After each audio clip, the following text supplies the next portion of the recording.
छत्रपती संभाजीनगरमधल्या फुलंब्री शिवारात अतिशय दुर्मिळ पक्षात गणल्या जाणाऱ्या पक्षी म्हणून ओळख असलेल्या गव्हाणी नावाचा घुबड जखमी अवस्थेत आढळून आलेला आहे।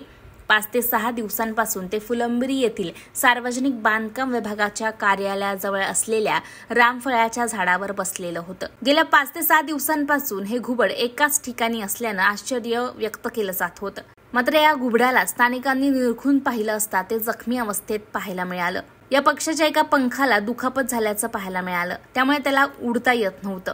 याची माहिती तात्काळ वन विभागाच्या अधिकाऱ्यांना देण्यात आली। जखमी अवस्थेतील गव्हाणी घुबड हे वन विभागाला सुपूर्द करण्यात आलेलं आहे। दरम्यान हे घुबड प्रजातीचं प्राणी हे मांसाहारी आहे। ही प्रजाती रात्रीचा संचार करते व वयानुसार हा पक्षी वयस्कर झाला असून वयामुळे त्याचे पंख गळत आहेत। हा पक्षी डोंगराच्या उंच कपारीत वास्तव्य करतो। सदरील पक्षाला चिंचोली येथील रोपवाटिकेत नेऊन त्याच्यावर उपचार करण्यात येत आहे असं वनसेवकांना सांगितलेलं आहे।